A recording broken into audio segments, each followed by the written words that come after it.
Welcome to Real Estate Done Right-ish, your favorite podcast for realtors by realtors, Happy-ish Hour edition. I'm Jen. And I'm Annalie. And for a combined 30 years, we've been working in this industry, just trying to figure it out. By figuring it out, we mean...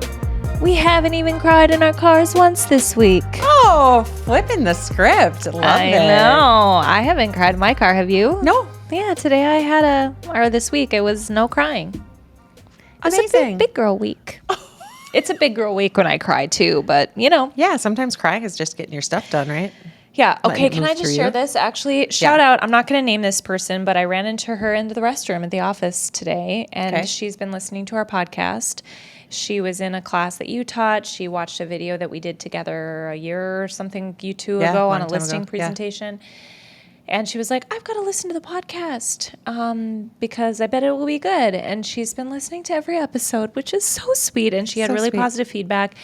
And she said, she shared with me, she was like, actually, there was one week when I was listening to your episode and I was crying in my car. And I was like, oh, I'm not alone. I'm like, no, it's really real. Legit. I mean, it's not the tagline for no reason. Jokey about it, but we don't, I mean, I don't know. I think, again, we've talked about it. This business is no joke. It's no joke. Okay. And, yeah. Life but this week there was no crying for me in my car. So I'm happy about that.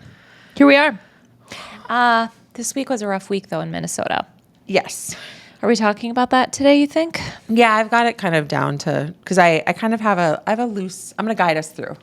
I have a loose agenda. You guide us through the Happy-ish Hour episodes. I'm going to guide you through happy hour. Okay. It's really okay, now you take another sip now.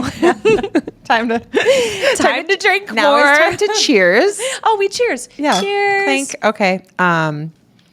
We're going to just start with how are you doing? How are you? How am I? I'm good. Thank you. It's like it's hard to answer the question in a really honest way because like I'm going to get a little philosophical here per usual, but are you say what is good? Well, what does good mean? Yeah. It's like, what if I'm like, how am I? Well, I'm healthy. Yeah. My kids are healthy. It's all whatever, but, just to answer it in a way that most people want me to answer it. Oh boy. Yeah. Is good. Like I'm good. Oh, yeah. And I'm excited about the results I'm getting. I'm proud of my mental resilience this last week. And by that, I mean, I feel like I'm training my mind the way that you would train a dog right now, a little bit, like constant redirection when I am observing fear thoughts or what if to the words a negative. In one of the episodes we talked about putting up a post-it note that says, but what if it works? And so just I think if we're really aware of our thoughts, I was talking to Luke in the office today and he said that he thought of a conversation we had because he went and played golf. And he was like, well, the first 9 was the worst 9 holes that I'd played all year, I think he said, or in a really long time. And when we had this conversation last week, we were talking about mental resilience, and both of him and Jake golf, and so they were talking. But I said, well, what do you do when you have a really bad hole or you have a really bad round? And Jake's really good. Have you seen him golf? No. Jake Hansen, he's like a really good golfer. Anyways, sorry, he's one of the admins in our office. Yeah. So I think he played in college and stuff. He was really good. And so he was like, you literally have to just put it behind you and go, okay, I'm on to the next hole. You cannot carry that with you. Yeah. And there's and my dad talked about that. He was a golfer and he talked a lot about the mental game and how when that stuff seeps in and you don't let it go, it totally impacts you. And so Luke said this conversation came up. He had been golfing and he was just working on reshifting his mind and letting that last 9 go. And he said the final 9, the back 9, is that what you call it? That's what you call it, yes. The back 9, he said it was the best that he had had.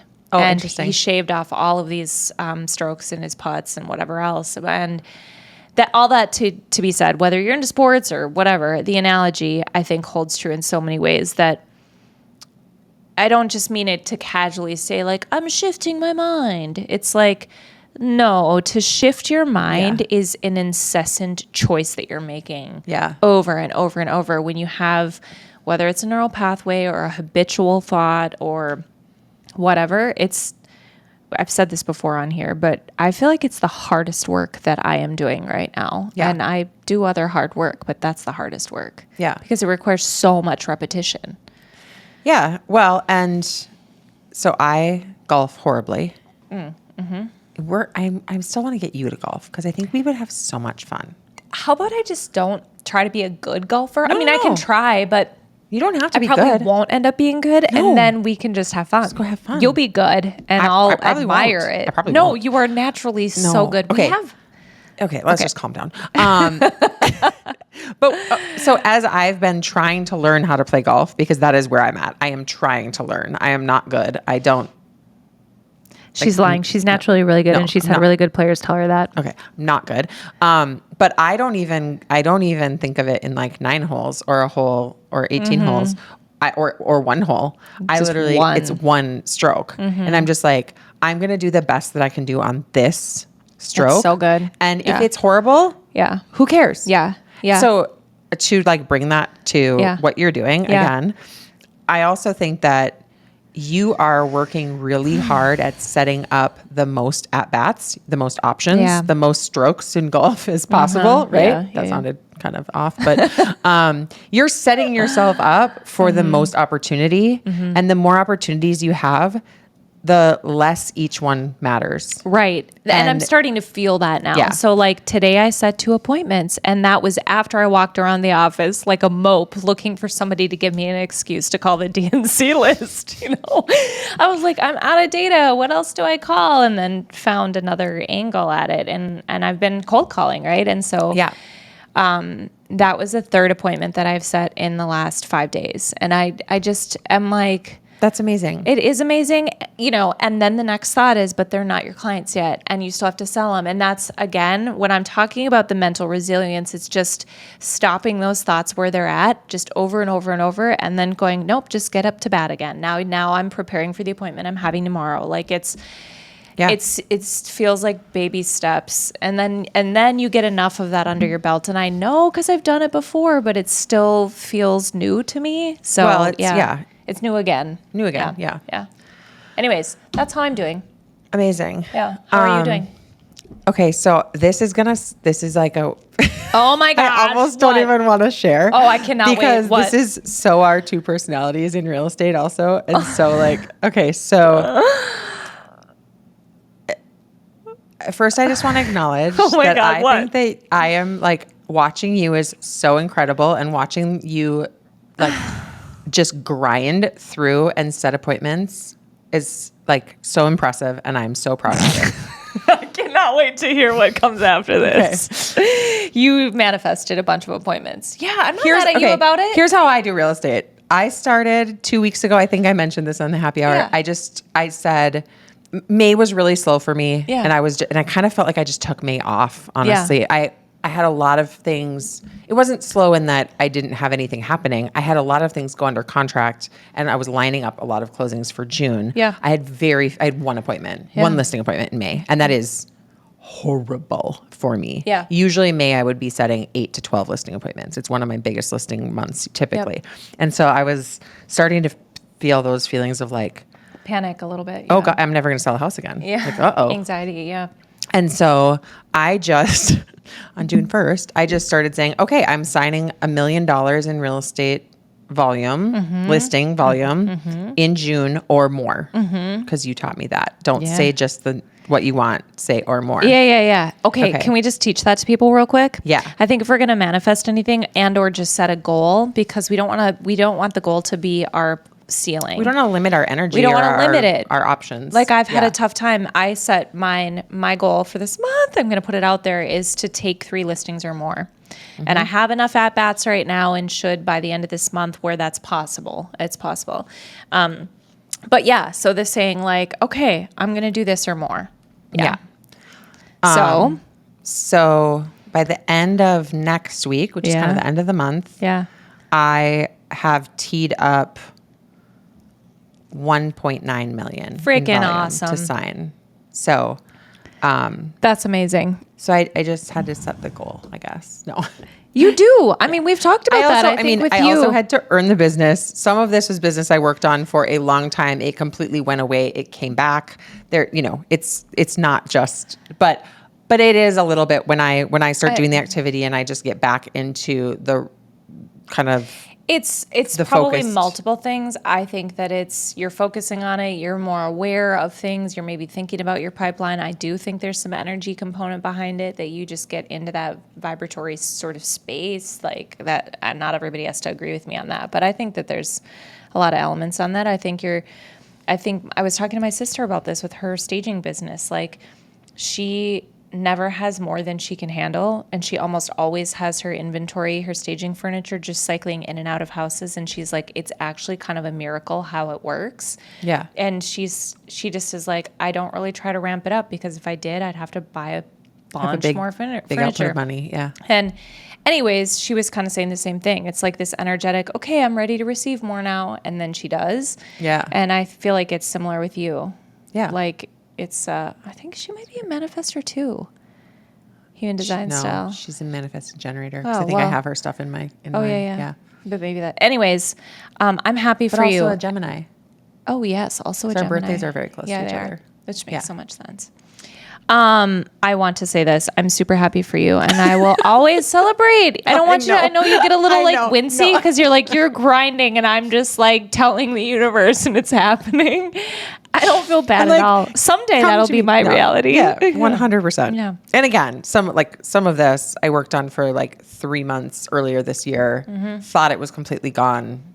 Came back to me. So it's great. I still have to sell them. It's just listings. Yeah, but don't downplay it. Remember, we just talked about that. Yeah, and some of them are tricky, which is my specialty. It turns out. Yeah, tricky listings. Yeah. Okay. Anything else you want to share about life? Oh, I was at my cabin for the weekend. Yeah. Last weekend. Yeah. And we had talked about this a little bit last happy hour. I was not a builder. I did not start the building process, but I did pick out and order all of my products for my tiny house to re-side it and re-roof it. So that is going to be coming probably in July. I'm going to do that work. And then I did just a bunch of other work on the land. That feels so good. Oh, I have a little bit of a thistle problem. Oh, good. You got your hands in the dirt, huh? Yeah. Nice. Okay. So that's the other thing that's all the main stuff in my life right now. Well, I will also share that, interestingly, I have been like really called to be out of the city this summer. And I've been really like, every time I've gone to my cabin, which has only been, I've been up in that area 3 times since April, which is more than normal. And, every time I'm there, usually at the end of a stay, I'm like ready to come home. I'm like, okay, time to get back to work, time to get like back to the city. I miss the city. This year, every time I've been getting ready to leave, I've been like, I don't want to go home. I want to stay for another week. I've just been like really finding that's so nice. Good vibes and like energy there. Yeah. And interestingly, two of the 1.8 or 1.9 million in volume of listings is only 3 properties. 2 of them are northern Minnesota properties. Interesting. Like far out. Specialty, again, tricky properties that, and I do some work outstate. So, but I found that very interesting because I was like, also in the just like where my energy wants to be. It's like the business is even saying, oh, you want to be up north? We'll take you there. Here you go. You can just be up north for a while and work on these properties. I love it. So I just got back and I'm heading there again next week because I need to be up there to take care of some drone photography. Do you think we'll still be friends? When I'm up north? Because you're gone all the time. Yeah, I think. Do you think you want to hang out with me tonight? Maybe. Okay. As we're giggling, we're going to take a hard turn. Okay. Yeah, we just went through some stuff here in Minnesota, and I my thought was, I want to acknowledge just that now is a really rough time. I also, for a lot of people, there's a lot of people that were scared, and I'm talking about the assassinations. I think that's what we're putting them in that pile at this point. Melissa Hortman and her husband. That was last weekend. That and then it was during the No Kings protests, which was also just like tense. Again, whichever way you lie politically, there was just tension out there in the world. And then that happened specifically here. That was all on my birthday. Yeah, I know. And so a bunch of people were messaging me and they're like, I'm sorry. And I was like, it's okay. I'm trying to like take it in. And also I was up at my cabin by myself and I was just like really trying to Zen. take it in and breathe it out a little bit. Yeah, that's so good. What I thought I would like to talk about on that topic is Yeah. just acknowledging it, but also to talk a little bit about how do we move forward when things feel fragile, or how do we specifically like lead in business when I'm talking fragility about, I mean, a little bit economically, just knowns, right? Like things that are supposed to be the way they are Yeah. right now. A lot of them feel like they're not that way. Yeah. Again, you can be happy about that. You can be sad about that. It's still fragility. It's still like this, it feels like we're kind of walking on quicksand a little bit in the world to me. I would agree. It feels so. I was on my way to a listing appointment when I read the news or heard the news about Senator Hortman. And on top of that, because, right, that was Saturday. Yeah. On top of that, like, knew the No Kings protests were happening. It was like, am I going to be driving through traffic with that? Like, what's going on? And then and Trump's parade and all this stuff. And Well, and hoping, I think we have a little bit of PTSD whenever there's big protests that are happening in the Twin Cities because of George Floyd. And, we saw our city go through a lot. Like, literally in flames. And our office is on the corner of where, there's a lot going down. Yeah. And it was really hard. So that I think that makes certain people are going to feel like we're more on quicksand is kind of my point. Yeah. Like if you're a little more insulated or you're in a small town where there's not as much going on, you might be like, what are these two people talking about? Although I was up in Bemidji, Minnesota, which is a mid-sized college town. There was a No Kings protest going on. Well, there. I feel like there's the PTSD side of it, but I mean, this is, in our regular episodes, we don't necessarily dabble on the opinion side of it, and I don't know how deep I'll go on that either here, but there's a lot of concern right now about our democracy as a whole, and like broader issues like, are we safe in our society having a different opinion from somebody else without it getting so polarizing that somebody wants to kill us over it. Or harm you. Yeah, or just harm you. Generally, yeah. And so there's like the unsettledness of having a protest, but then there's the what's behind all of that, and how is that impacting the people that we love and know that aren't or are here legally, but that's getting challenged right now. Like there's a lot of real stuff that's being affected. We talked 1 week about federal grants and how that just affecting jobs. There's so much that is unsettling. So anyways, I was on the way to this listing appointment, and I was just coming from an open house and like had eaten a protein bar for lunch and was just feeling off kilter. Like, okay, I have to go in and lead this. And I was okay enough to be fine. Like it was fine. Yeah. But I also wasn't like, hi. Yeah. I was just pleasant enough. Followed up with her a couple of days later. She wanted some time to think about things, whatever. And I said, hey, I sent you an email with some more data and some questions that you asked. Here's this information. And just want to make sure you got it, because sometimes my email goes to spam, whatever. And she got back. She said, I did. Thank you so much. It was great. I was just like in a fog that day, to be honest. I haven't been able to respond or even think about selling my house since we met. Yeah. And that to be said, it's real. It's real for people. It's real for people making a decision right now. And so when it comes to business and how do we lead through that, there are a few ways we can lead. And one of them, I know we talked about this in COVID. I know with you, there were appointments you went to and I'll let you speak for yourself on that. But just like there are days when you're going to be more transparent because it's a tough day. And I think there's value in owning that. I'm following people on LinkedIn right now that are like really top-notch headhunters, and they're talking about the value of vulnerability and transparency in business. And I think at every level that is so real right now, people need it, and people are, I just wrote something up the other night, just so tired of being sold BS. Mm-hmm. Like, just be real, Yeah. I think that's one of the ways. And then the other ways we talked about on the episode that's coming out on Monday is to know when and how you can be the calm in the midst of the storm. Like if you have a day when you can be that, it doesn't mean that you be numb or totally like emotionally, intelligently inept, but to be able to show up and just be that kind of like center, to strip the emotion, the volatile emotions from it, and talk about the facts, I think is really valuable too. But that's that kind of comes, we've talked about that in the resilience episode. I think about like when somebody is, when someone else is having the feels, like at some points we don't get to have the feels, right? Yep. And so like I literally had today someone ask me about my house is in this neighborhood. I literally just had a bullet come through my window. And had my husband been working, because he works from home, it would have hit him. Oh my gosh. Like it came right where his like head would have been, sitting at his desk. Okay. And she said, am I going to be able to sell my house?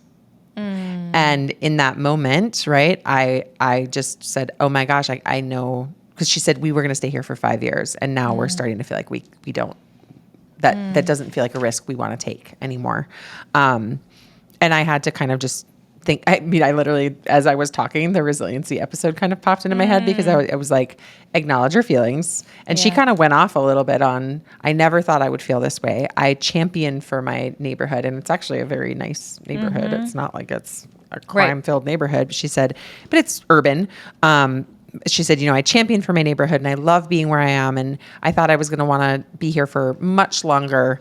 And then she kind of went off on all the feelings that she was having. And I like took time to like acknowledge the emotions and share times when I felt like that, because I've lived in areas that felt scary or not like home anymore all of a sudden, where all of a sudden your home doesn't feel like a haven. And then just kind of walked through this process. And then I went to the numbers, right? So it was like, you start with the emotion and then you go back to the data. And so I think that, there are times that, how do we move forward? It's how do I think right now it's how to, if you're feeling feels about everything in the world, like take care of yourself so you can go take care of others, right? Like breathing mask on you first, or oxygen mask on you first. Yeah. So, and whatever that looks like, is it, you need to detach and be in the country for a few days, like I happened to be. That was really helpful for me. I mean, I didn't have to feel like I was in the midst of all of it. And I mean, where I'll share, like there was a little bit of like weird PTSD memories coming back of where the shooter was from. A really close family friend lives there, and they got shelter in place orders, and they were hiding in their basement, and they were told like, don't open your doors if somebody that's a police officer comes knock on your door.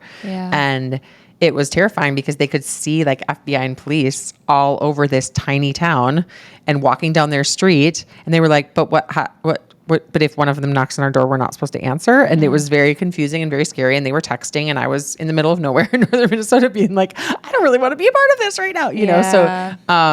So if whoever you are and however you felt about anything that's going on recently, I also was listening to a podcast this morning where the two women, one's in New York and one's in LA, and they were openly sobbing because they were just feeling like, how are we here, kind of just like a little depleted and defeated. Yeah. And so, I think there's a lot of people just wherever you live, wherever you are, I think there's a lot of people just feeling kind of like, so again, what does that look like for you to like, and what does that look like for you on the daily or on the weekly? Like, I think it's natural that we're going to go through cycles of how we feel about it, or what we need is going to differ. And then people probably don't need me to say this, but I think it's important for us to just be cognizant of not judging what other people need. Because I know I've felt that with different, whether it was COVID and I was leading the office at the time, or then George Floyd, or like what we're going through now. Like, I remember in COVID how I felt really responsible to tune into the news all the time because I was leading a large group of people. And so I felt like I had to know everything, like the conduit, or know as much as I could, so that I could make decisions that were as well informed as possible. But then I was like, my nervous system can't handle this. Like, I literally will not be able to lead if I'm taking this in all the time. So I got two of the other leaders on the leadership team, and I said, hey, can we take turns? and I'm feeling weak today and I need to leave and I need to just like exhale and maybe cry and like move some energy. Can you cover me for the day? And we just kind of had this unsaid and said understanding that the three of us were going to just rotate through that. And we did rotate through that. Like there were days that both of the two of them would be like, I can't today. And we would check in the morning via text. How are you doing? I'm feeling really strong. I got you. Like it was, so I'm saying that to say like, not that this is necessarily like COVID was, but I think just in general, acknowledging humans are humans and I don't think it's healthy to be made of steel 100% of the time. Yeah. And I would say like, honestly, whatever you're feeling, if you're feeling sad, mad, happy, uncertain, confused, like I think there's just like so many emotions in the world right now. Yeah. Just like taking a minute to kind of take a check on what they are and if you need how to it's turn healthy to proceed. Yeah. So that again, as small business owners, as people who are self-employed, so that you can then step in and lead and be that like stronger person. And the reason I told that whole story before was to also bring it back to like the news, like what's happening in the news right now. How much do I need to know? And when is enough enough? Yeah. When can I turn that valve on and off? Because I do think that just for the way that our brains are not moving as fast as technology, they're not built to handle as much information as we're taking in. They're not evolved enough. We all have a limit. And if we don't know when that limit is and shut it off, it will burn us out and we won't be able to do as well and all the things we need to do. Yeah. On that topic, I typically watch the news or have it on in the background for like the first hour of my day.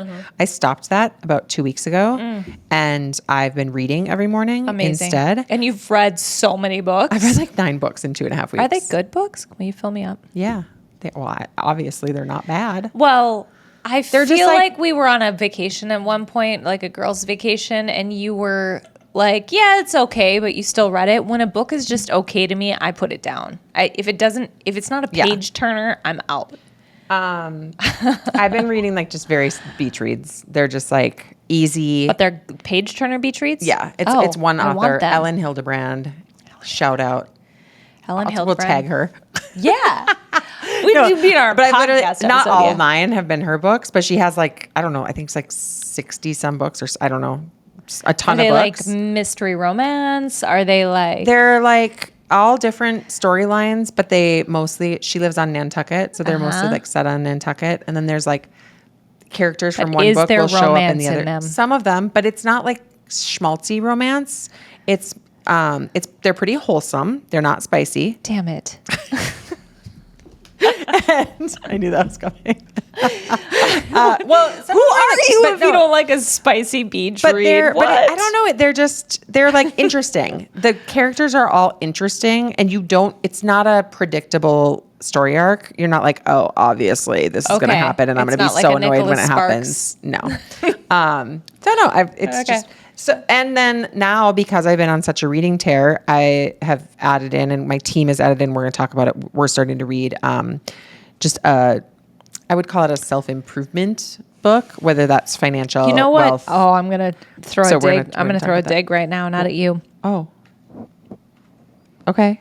I heard Glennon Doyle say this. She's an author of the book called, have you read her book? Yeah. She said... women's books get put in the self-help section at Barnes and Noble, but when a man writes that book, it gets put in the leadership section. Oh, gross. And I can think of men Sorry, in my love you. I know I do love men, but I can think of men in my life that talk about the things that I talk about, which is why I had the whole spiel about the whole energy thing and the mindset thing, because I'm like, these are business books, but it's the same stuff that I've been taught, that women are calling manifestation, but men are calling making you rich. Right. And it's in the business section. Mindset of being rich. Yeah, the science of being rich. Yeah, no, literally. that's what this book is. Yeah. And they're all in the business section rather than the self-help section. Yeah. But it's the self-help stuff that women get labeled for all the self-help books. And I'm like, hey, I'm cool with have self-help and self-leadership. Yeah. But it feels double standardy to me a little bit. Sorry, men. I love you, men. I love men. Okay, let's move on. Moving on. Okay.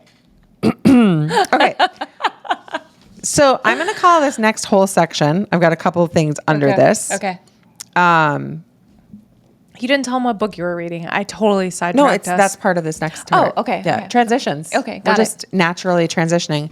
Perfect. I'm going to call this whole next section. We're talking about living a life by design. Ooh. And when I say life by design, you probably know that we're with Keller Williams because it's part of like very much what's taught. But also, did you know that those phrases are coming from these books? I'm reading these books, and they're from books from the early 1900s. 100%. These are not new phrases. No, Gary Keller did not make this stuff up. No. Neither did Diana Kokosa. Sorry, Diana. Love you. No, they just read a bunch of books. Yeah. I mean, okay. Yeah, they just put it all by under. Design. Yeah. Okay, so I'm going to start on the depressive end. Oh. Again, we're going. See, I got you. This happy. is just like you know what this is down. like? What? It makes me think of the ride at Valley Fair. Roller coaster. The ship that goes this back and forth. You're like one pendulum. Yeah. Okay. Anyways. Okay. This is an article. This came out on the Daily. Have you heard of that? That so just like has a bunch of different information in it. Kind of like our podcast. Yeah. Sort of. It's like a smattering. Well, this one certainly is. Yeah. So the headline, this is under work life. So self-help, life by design. same thing. Self-help. Well, life by design. I'm kidding. Not self-help. No. The headline is employees are imprisoned in an infinite workday. Okay. Wow. I'm going to like read some of this to you. So it's talks about workdays once were defined by a beginning and an end, right? 9 to 5. Literally, there's a song about it. But much like a bad first date, yeah, there you go. Yeah. Much like a bad first date or a card game at a party, workdays are increasingly stretching on forever. Oh, and this is based on data from Microsoft's Work Trend Index Special Report. Microsoft is calling it the infinite workday. It began as an anomaly with the rise of remote work during the pandemic, but has since become the norm for many who are unable to disconnect completely.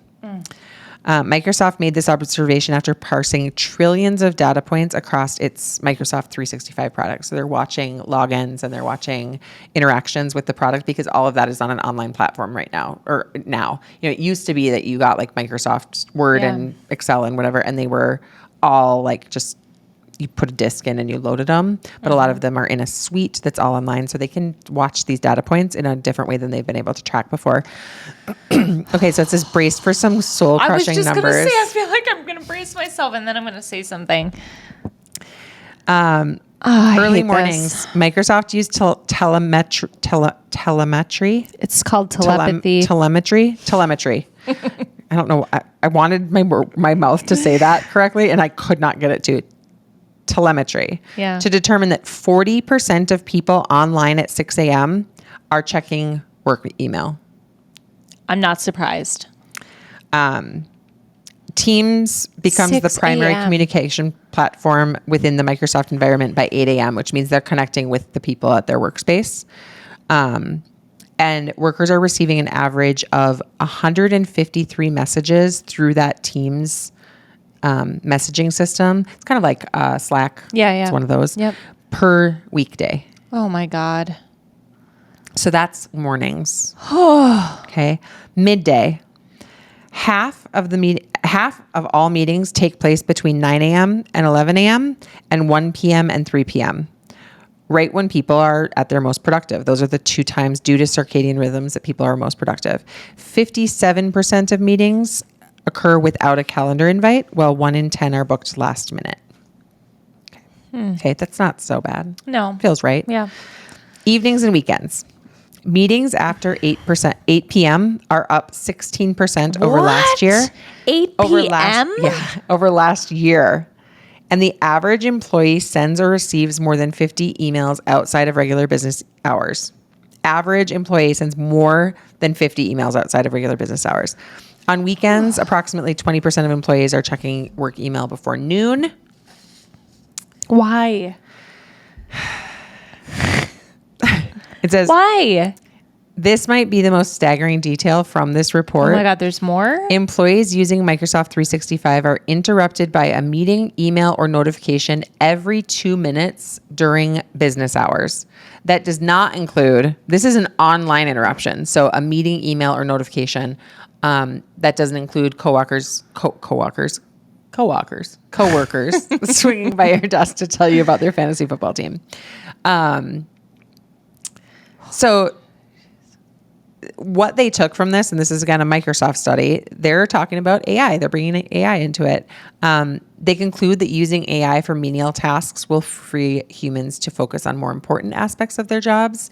But as Forbes notes, if AI is only freeing people for more assignments, a healthy work-life balance will remain out of reach. Which is going to happen. Yeah. Because we have to set a boundary and decide that we want something different.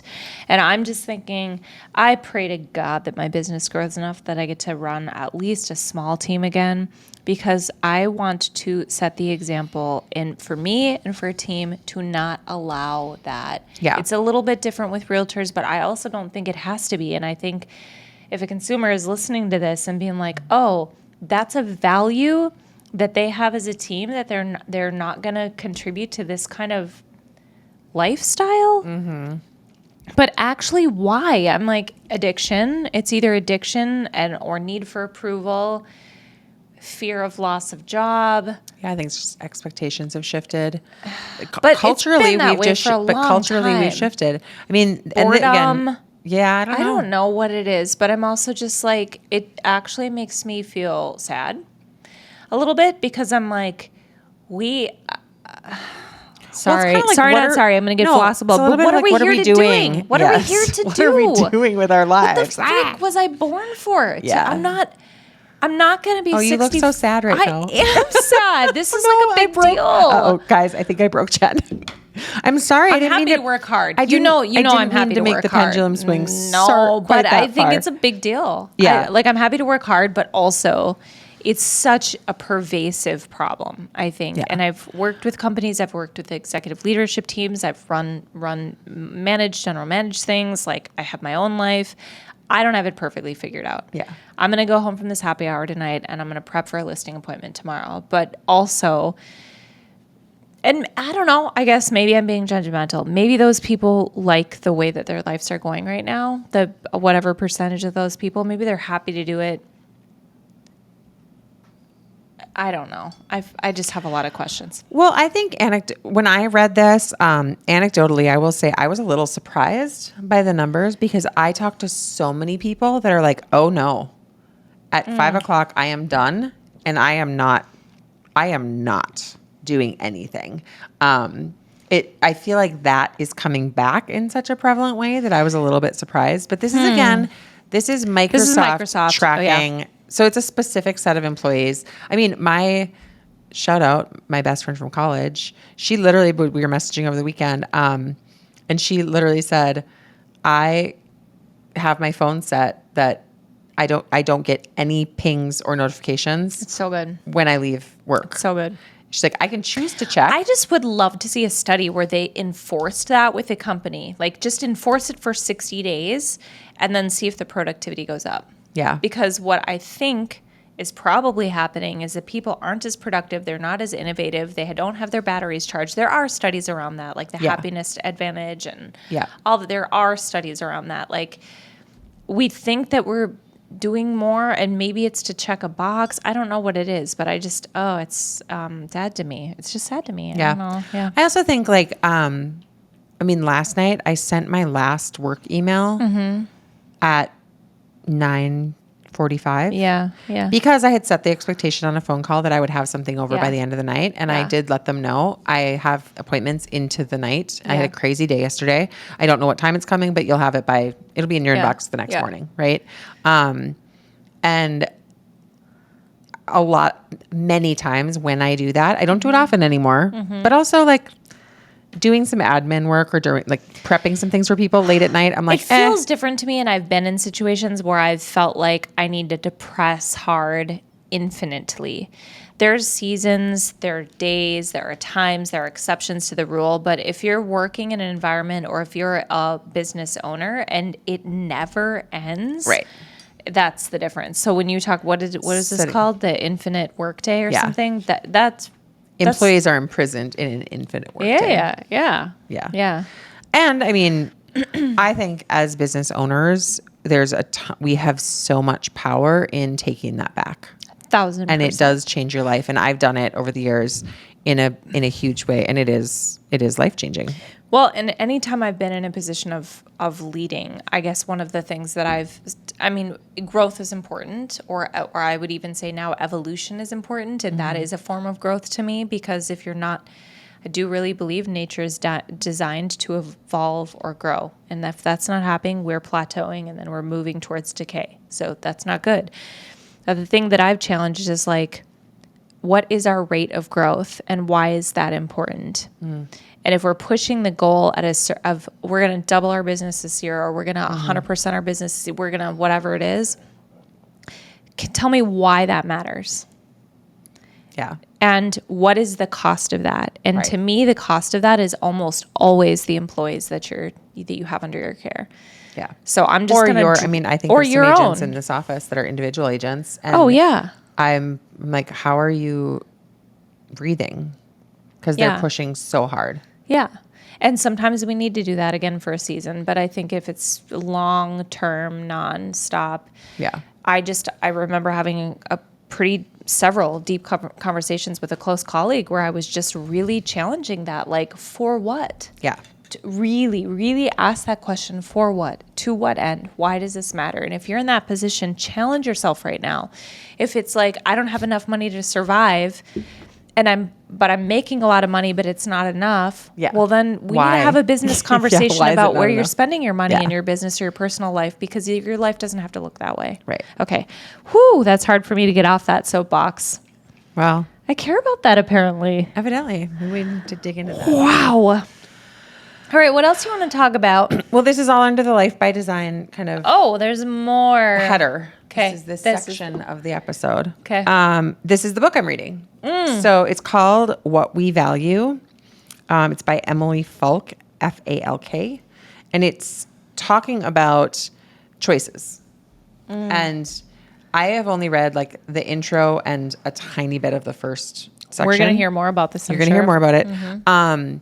But right away, it talked about like defining choice and how our brains make choices. And it was all from like, it started with things they did with rats. There's like subjective choice and there's objective choice, right? And they use the example of like rats will choose not to eat until they die of starvation if pressing a button makes a certain part of their brain feel good. Wow. And so then it kind of brought that over to humans and how why are we, if we know, for instance, on the topic of food, if we know that eating certain types of food is the best for us, for health, longevity, the things that most people want intrinsically, what is it that makes us choose the short-term bag of potato chips, right? And this book is actually looking at the neuroscience of those decisions and the neural pathways that get made by making decisions. This so much. And then it's talking about if we know why we do that, we can easier make changes. So we can choose differently. And this can be anything from bad habits or what people call bad habits. Right away, it was like habitual behavior is just a chain of choices. And yes, there is habits that get formed it's easier to do something once you've done something hard for a certain amount of days. But bad habits are a choice that you've attached a certain reward to that is stronger than your long-term goal. And Say it again for the people in back. A bad habit, and I this is just like basics from this book, but a bad habit is just a choice that you continue to make that has a reward attached to it that is, I don't even remember how I said it, is it's more pleasurable in the short term than what the long-term gain is. And it's anti your long-term goal, usually. Yeah. Right? What's a bad habit? I don't know, drinking alcohol. At happy hour, you're really going to staying up late, working indefinitely. Okay, so staying up too late, right? So what is it about that? What am I doing when I'm staying up late? What reward am I getting from that? And then is that in alignment is with my long-term goal? And usually a bad habit is it's not in alignment with your long-term goal, right? Yeah. So it's more about finding out what's the reward, the instantaneous reward that my brain has attached this choice to, and how do we detach those? This is making me think of the book, The literal, Power of Habit. Yeah. Yeah. It's literal neural pathway, rerouting these neural pathways in your brain. So it's like science. I'm super excited to read it. I will have more. Oh my so gosh. that's kind Love of, it. I think choice is like the epitome of living a life by design, right? Like we are humans with free will and choice. It's easy to look at it and like blame, well, it's a habit and it's so hard to break. And when I said it's making me think of the power of the book, I think it's just called The Power of Habit. It talks about what you were just saying, a piece of it, finding out what the reward is and then replacing the reward. So if I like this happy hour that we're having right now, what is it that I like about it? Is it the taste of the wine, or is it the fact that we're having this social interaction? It's a social interaction that I value way more than the wine. So how do I replace one? How do I get that reward in another way? Yeah. Is what it's saying. I don't remember where else I was going with that. But anyways. Super similar. Yeah. So I love that. More to come. I think this one is going to bring more of the neuroscience. Yeah. Because it's already talking about literally like what are they watching on these their fMRIs. So they're watching blood flow, and why are they watching that? It brings a lot of the science into it. So yeah. Okay. She also acknowledges, like in the foreword of the book, that this is a really, really new science in the world of science. And she said, and she's a younger scientist, and she said in that foreword, she said, I'm so excited to look back and read this book when we're so much further ahead, because we are at the very this is the baseline. Like this is so new and so undiscovered. The brain is like so much more vast than we know at all. And then, again, I already kind of touched on it, but my final thing under living a life by design and choice and picking and choosing, I've talked about this like 3 times already during this happy hour, but for me, the connection of like nature and abundance just keeps coming up, and that abundance list keeps coming up for me. Will you just run through it real quick for the people that didn't hear the last episode? So the idea is that abundance is not money. Abundance is kind of what's feeding you, are all parts of you being fed at the highest level would be like the definition of abundance that I would kind of use for this. So I think there's 5. Nature, and that's like access to nature and relationship with nature. Second one is community. So who are you surrounding yourself by? Are they nourishing or are they taking from you? Third is food. So literally, is it healthy and nourishing and bringing things to you? Fourth is love. That could be romantic, children, family, pets. What do those relationships look like? Again, are they nourishing? Do you need to work on those? Do you need to add more of them to your life? Do you have enough loving relationships in your life? And then the final one is life's purpose. So that's what is your soul drawn to be here for? What is your soul drawn to do? And are you honoring that and nourishing that kind of relationship with the world? Like what is my thing here? Yeah. So that I just want to like touch on again, because it keeps coming up for me. And I feel like the more I'm leaning into it, honestly, the like just happier I feel. It's not even really that I'm doing anything that differently. I mean, I've gone up north a few more times. Like I've purposefully been in nature a little bit more, or like thinking about nature a little bit more. But my life does not look that much different than it did when I read that list 2 weeks ago. Yeah. Like I'm doing the same thing. Yeah. I'm going to work. I'm doing all the same things. I'm just focused on like checking in on those categories a little bit and kind of saying like, and kind of clocking like I've had a couple interactions with a person that is part of what I would call my community. And I've been like, not feeling great.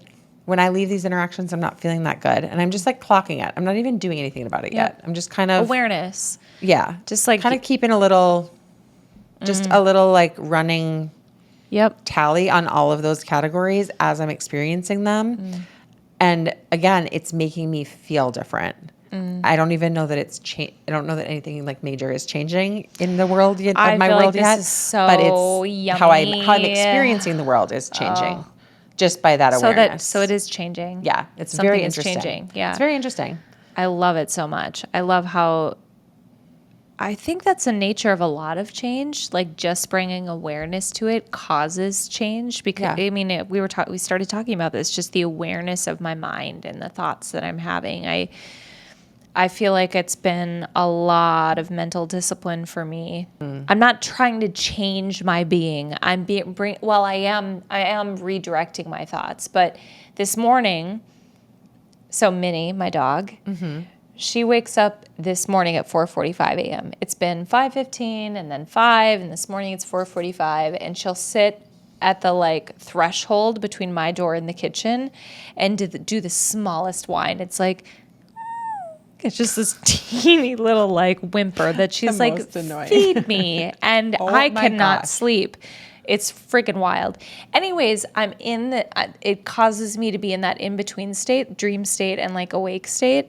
And this morning, for the first time in I don't know how long, I realized like, oh, my mind was in the future me. Like my brain was in like, I was dream. In your dream? I was in an awake state, kind of dreaming, thinking, visioning about an expired listing I had seen on St. Croix Marine, over $3 million listing.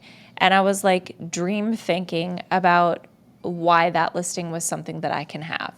Like, and I wasn't like fully awake yet, but I was already problem solving. Like, what are the problems? Why isn't that selling? How could I get there and sell that? Like, why can that be mine? Why not? Yeah, your subconscious is working. My subconscious was working on that, and I haven't been trying to be like, I'm the one to do the things. Yeah. I've just been aware of my thoughts over and over and over, and the awareness And is causing change. And redirecting. But so that was a your really long way to say that sometimes awareness causes change without feeling like you're making a big change, or like it's like 1 degree incremental changes. Yeah. Okay. Wow.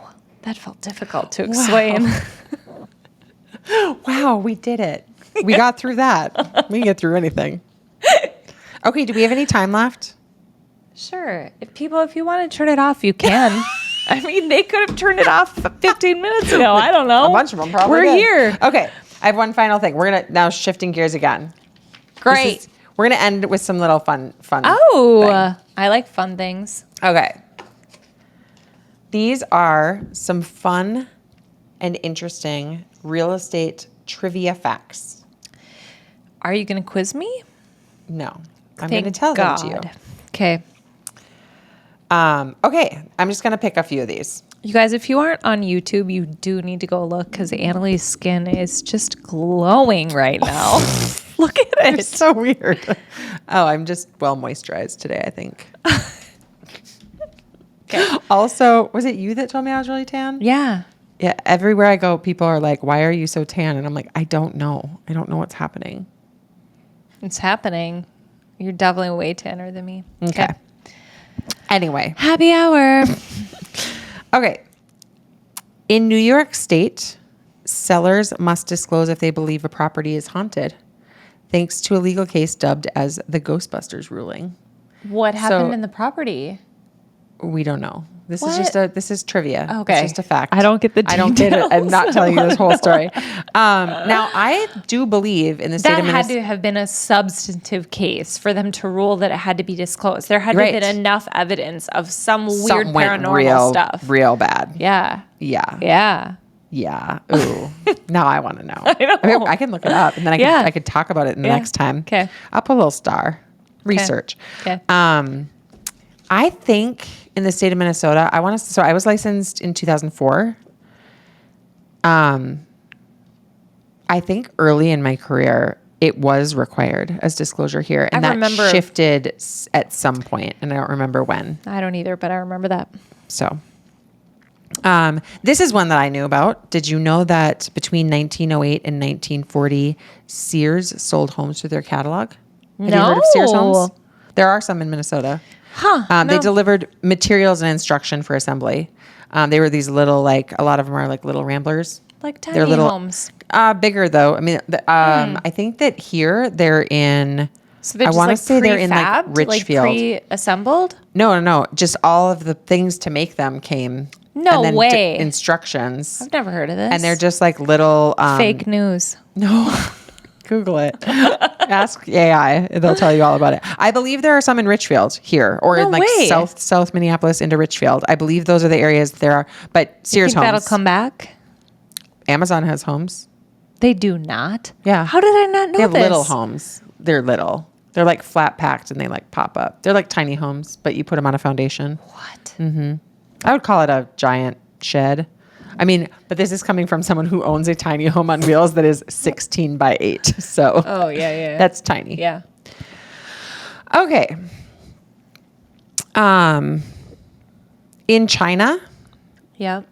some builders skip the fourth floor, meaning there is no fourth floor, due to the number's negative connotation. And in the US, which number is often avoided? I don't know. 13.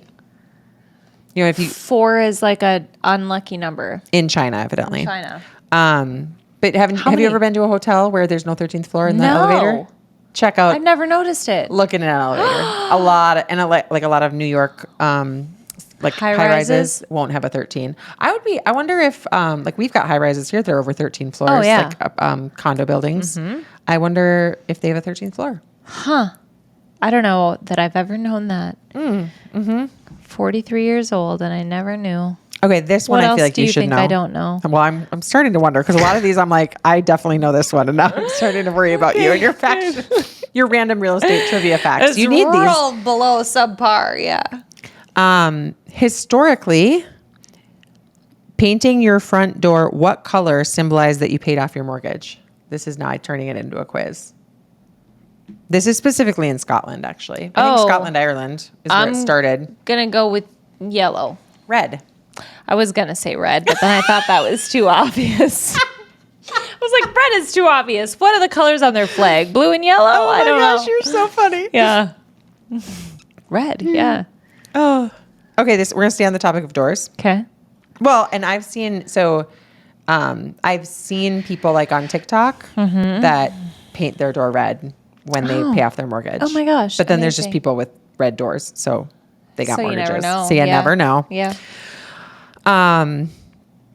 According to a Zillow study, homes with which color front doors tend to sell for the highest prices? I'm just turning this into a quiz now because I think it's way more fun than me just telling you facts. Sell for higher black? Black and charcoal gray. Oh my gosh, I can't believe I'm right. What do Yeah. I win? You get A quarter glass of warm wine? sitting here with me. Congratulations. Thank you. I'm not kicking you out. Thank you. I think this one is kind of funny. We'll just do a couple more of these. This I'm not going to turn into a quiz. Early real estate agents were known as curbstoners because they literally would sit on the curb in front of homes that were for sale and just like wait for people. What? Curb Maybe we should bring stoners. that back. Just sit in front. Just bring us. You know You know what I'm going to do? I'm going to buy one of those Amazon houses and I'm going to put it in my client's front yard and I'm going to be a curb stoner. No. You just sit on the curb and say, "This one's for sale." I don't have to live there. No, Jen. Oh no, the wheels are coming off. This actually reminds me of the first open house we did during COVID when they were allowed again, sort of. It was in a condo building. So weird. And I just sat outside. Yeah. And we had the door propped open and we had masks and we had gloves because it was a common space also. Yeah. And we literally had the doors propped open and we were like, don't touch anything. Put a mask on. And like, I just sat in a lawn chair in the front yard. Was like, go ahead. Check me on the way out. It was so weird. Gosh, what so a weird time. Yeah.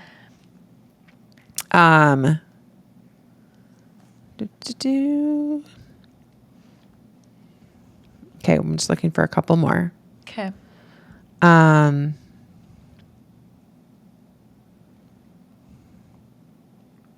This is random. Here's a little, we'll bring some like celebrities into it. Okay. Actor John Travolta.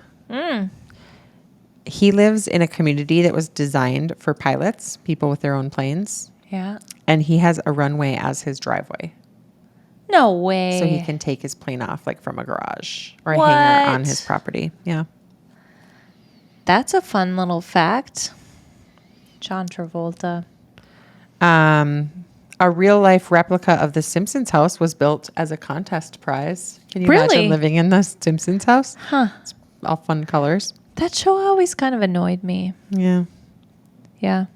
I mean, did you watch it? Yeah. I think it's one of the longest running shows of all time. Yeah. It didn't obviously annoy everybody.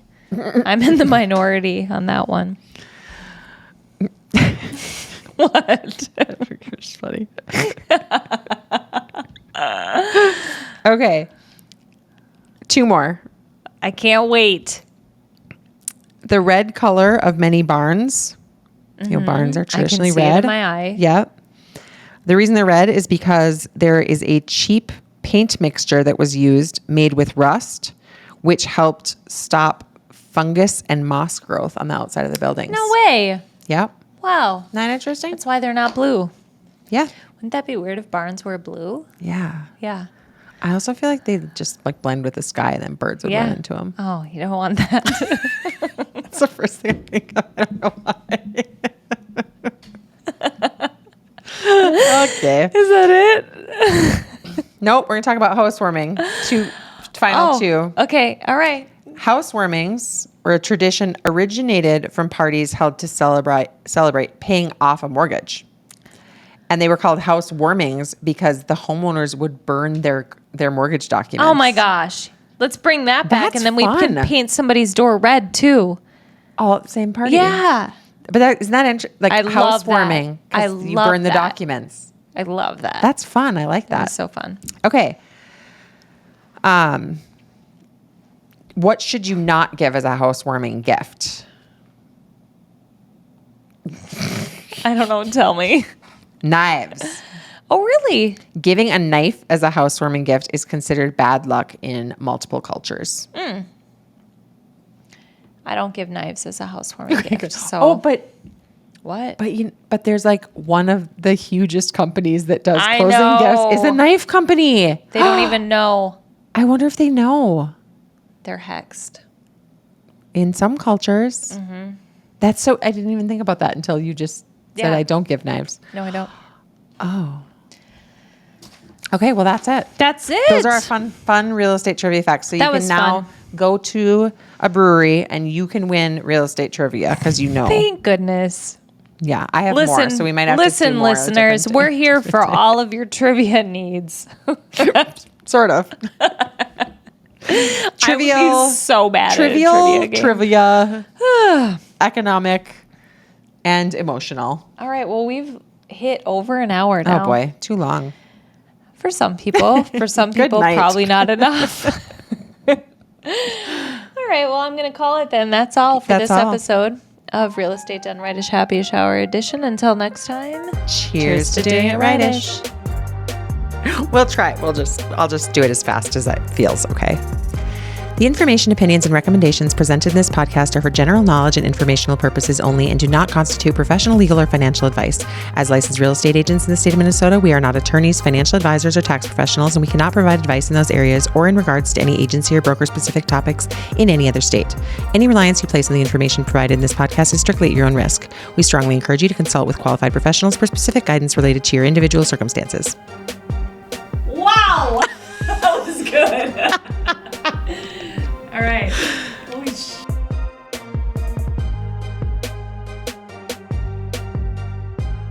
Wow, my hair looks like a pretzel right now. Oh, it looks like a. What does You look it like look like? Cindy Lou Who. I'm not even going to undo it. It's a little distracting though. Looks like there's.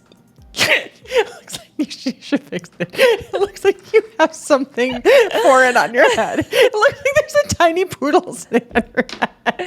Oh my God, it does. Are you doing anything tonight? My mom has like ladies' dinner this evening. So I was like, well, I'll come over and work on your stairwell project because it's not done yet. Yeah. And then you can take the car and I'll just hang out there Nice. tonight. So I guess that's what I'm doing. Oh. I really don't want to because I've been up since 5 and I've been working gosh. like a mad woman the last 2 days. That's what I'm doing.